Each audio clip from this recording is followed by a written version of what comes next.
Alright, already failed at recording this video once. Let's try a second time. What up, everyone? Welcome back to Blade Bias. I spent a week with the Akuma, and this is what I learned. And that tone of voice should kind of tell you how the week has been, because I gotta be honest, it hasn't been great.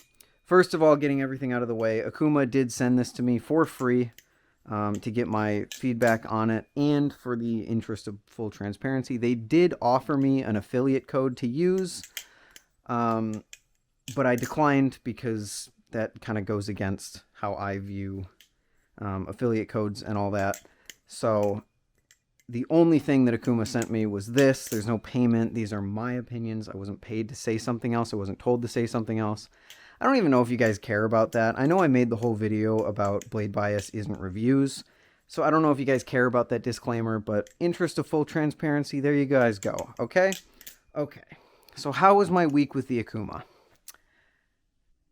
It was and then it got better, and then it got worse. And now it's just kind of in a place where I'm struggling to care that much, to be completely honest with you. And we'll go over all the reasons why in just a minute.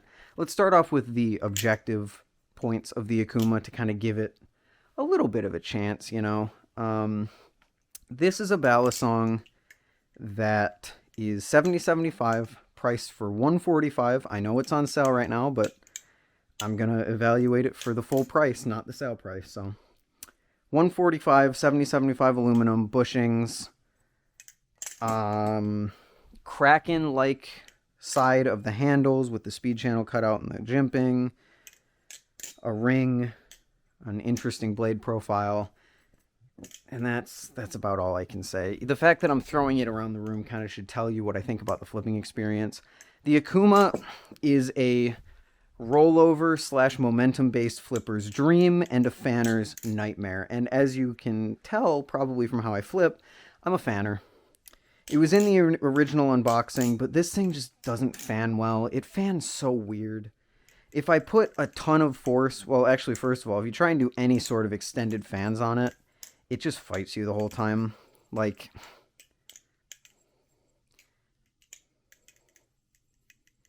there we go. It shouldn't have taken multiple tries for me to get an extended fan. Here, let me prove it to you.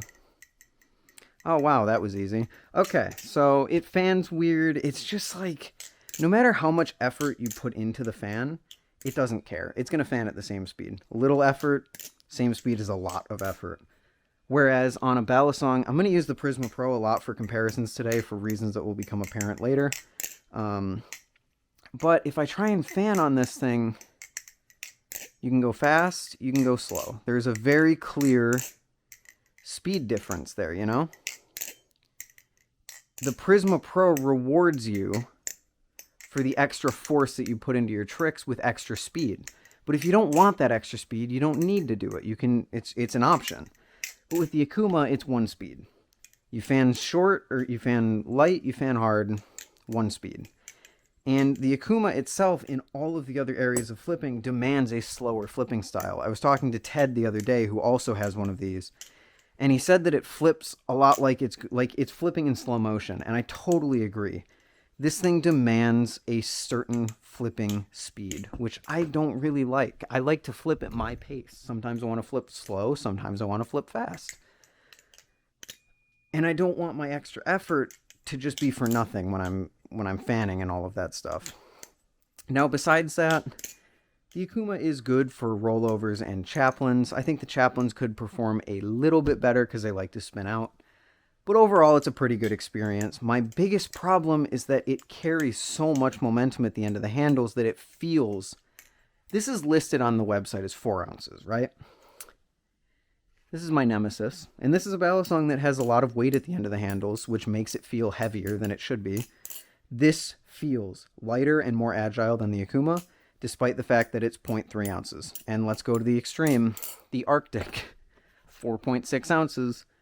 Feels lighter and more agile than the Akuma because it carries momentum, but it doesn't force that momentum upon you, you know? Like, you can choose to do what you want with the momentum, whereas on the Akuma, the momentum has a mind of its own, which makes it feel very heavy and sluggish, like the Madco.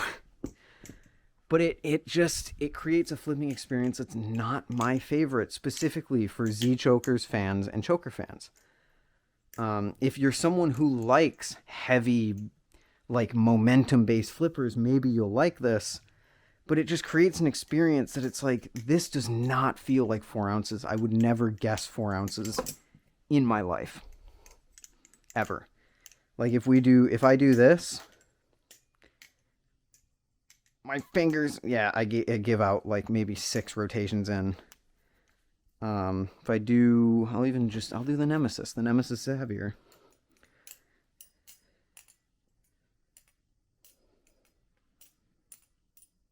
Okay, I just messed up there. Here, I'll do it again.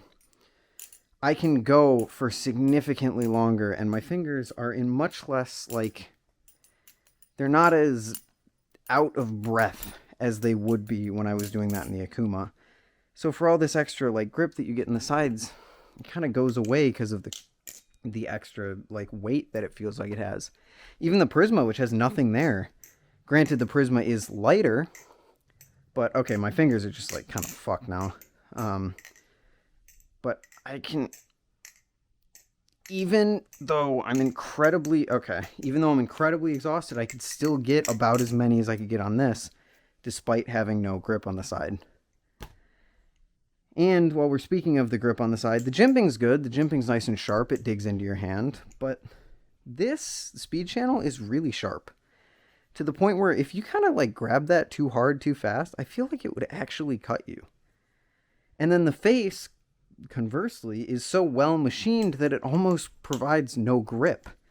This is a very slippery aluminum balisong because this texturing here, while it feels great, like it feels like it's machined well, it feels nice, it's soft, but there's nothing to grip onto.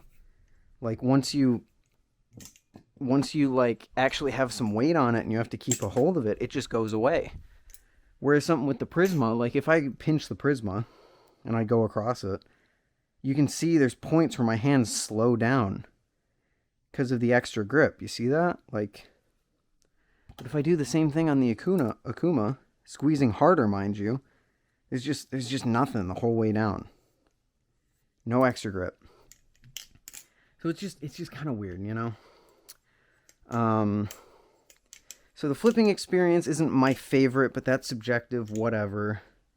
The design, I don't like the design. I think this design is really ugly. I really hope we stop doing these like filled in trainer blades. I think they look terrible, but that's again personal preference.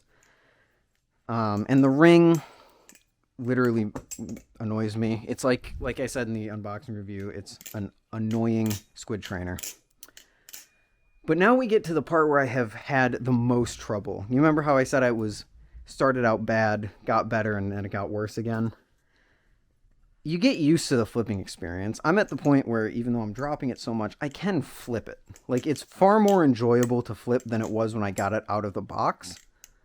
And that's when it got better. I understand it a little bit better. I can flip it better. Whatever. But now the worst. Now, don't get me wrong. I'm past caring about tolerances. Like, I could care less about tap on a balisong. My Impusa has a little bit of tap because I stripped one of the screws. How do you strip T10 or T15 screws? I don't know, but I managed to do it, so that's pretty cool. That's fixable. And this would be fixable if I knew what screws they were using. Because you can see I've already replaced the screw. This is the teal that they have on their replacements for some reason, I guess. But look at this. So here we go. T8 bit. Because T10 is obviously not going to fit in there. So I figure, okay, T8. Which T8, I'm going to be honest with you, Akuma, is already really annoying. Like, just use T10. T8, like, we need to kill T8. We need to kill T8. I'm sick of T8. And this is only making me more sick of T8. Because, look at, this is getting to the point where it's just now tightening. But you might think, oh, the screw's stripped. No, it isn't. The bit's stripped. No, it isn't. These screws are just awful. If I take this is a T7. T7, you can see right here. T7. Boom. Because this is the T8. So the T8 goes there. T7. T7's in here. Now, granted, I can't get too much force on this, but like, it's catching. Like, obviously, I don't think it's stripped. So is this just a T7 bit? I have no idea. But just to prove to you that I'm not stupid, because... So I'm going to tell you right now, in my attempts to fix the tap on this thing, I went through the normal screw that was in there, the first replacement screw, the second replacement screw when I recorded the last version of this video, and now this replacement screw. And you know what? This thing, to its credit, has a really good unboxing experience, which I guess isn't something I talked about. The unboxing's great. You get the, oh, there it is. You get the box, you get the microfiber cloth, you get all the extra, like, hardware. Like, it should create a really good value. And it does. It does. It's a great unboxing experience. But here, let's... In fact, I'm going to take the T7 bit because it's just going to be a lot easier. So let's put that over there in the graveyard. I'm taking out the final replacement screw. The final one. This is... I haven't touched this. And this is the last one I have. Let me just show you how easily these screws disintegrate. Okay, so we're just gonna put this in there with the T7 bit again. I'm gonna leave a comment because Akuma has not responded at the time that I'm recording this. There's gonna be a comment in the description that a pinned comment that tells you if they're T7 or T8 according to Akuma, because I think they're T7. Because T8, I'm convinced it's not stripping. It's just because T8 doesn't fit. I am convinced, because these don't look like they're stripped, I'm convinced it's just like, it's a T7 thing, but whatever. Here we go. So it's loose. It's just getting tight. It has stripped already.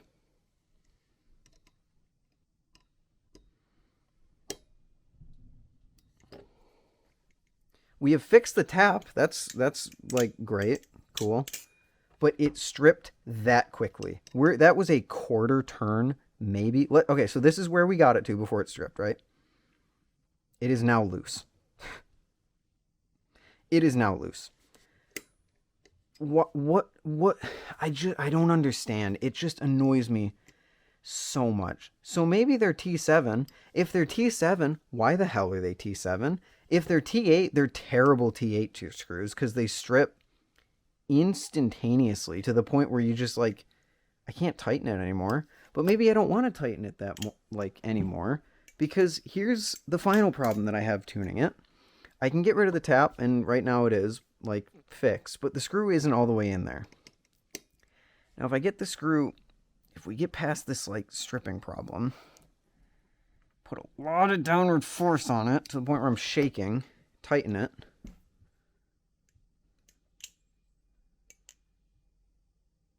Ah, yay, it's binding. It's not binding as bad as I thought it would. And here, just for all the people out there who are like, oh, it's the wrong bit. Here you go. Here's another T8 bit. I'm going to put that in there.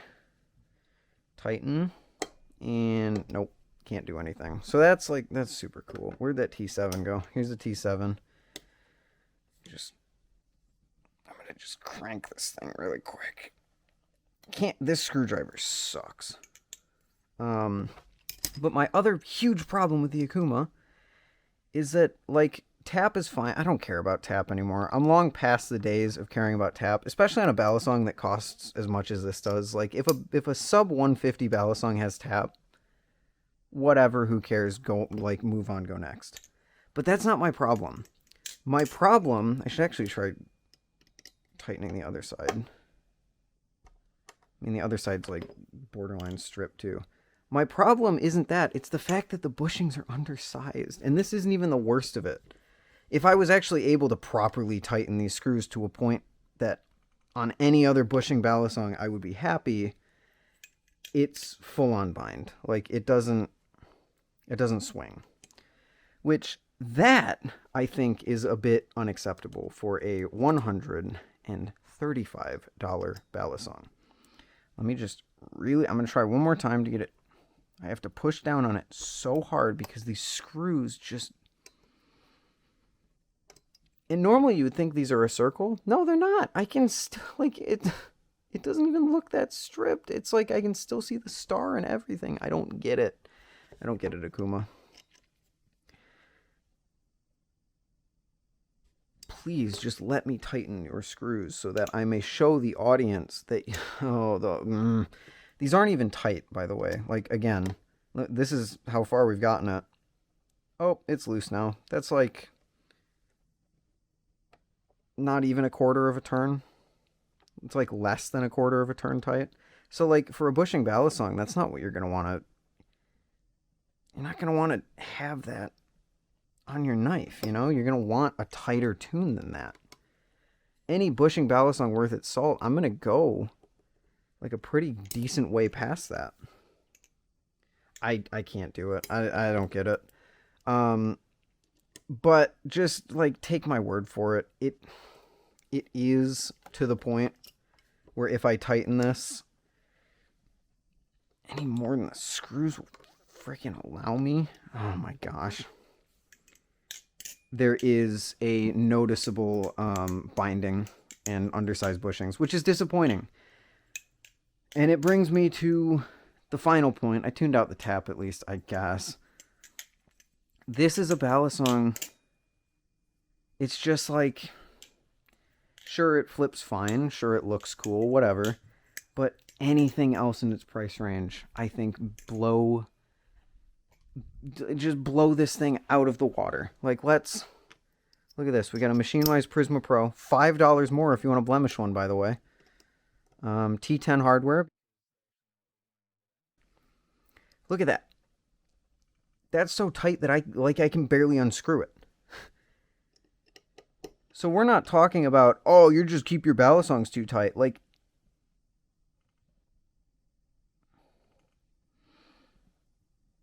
now it's loose. Do you see how far I had to push that? Like, that's how tight you should have a bushing ballast song. And now I'm going to put it back. And look at that. Wow, the screws didn't strip. Wow, no tap or anything. That's so cool. So, like, sure, maybe you can say, oh, yeah, you're keeping the screws too tight. I'm not. I'm genuinely not. This is, like, industry standard stuff. So, that's my week with the Akuma. Like, of subpar flipping experience, in my opinion, an objectively bad hardware design. Unless I'm doing something really wrong. Again, check the comments, see if they're like T7 or T8. I'll pin my own comment down there. But yeah, I just don't really enjoy it that much. I think I would recommend literally anything else in the price range, honestly.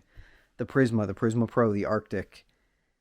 There isn't too much that I'd recommend this over, unless we're talking like $50 ballast songs. So that was my week with the Akuma. A cool idea, and on paper, what should be a really good idea, but in practice, a really annoying experience in many different ways. Now, if you'll excuse me, I was going to continue this recording session and talk about the Prisma Pro, but my hands now hurt so bad from doing the underhand twirl and using all of that downward force and trying to turn those screws that I no longer can flip in the way that I need to for that video, and that'll make more sense when the video comes out. But thank you all for watching. This was the Akuma Bladeworks Matata, and I'll see you all in the next one. Peace.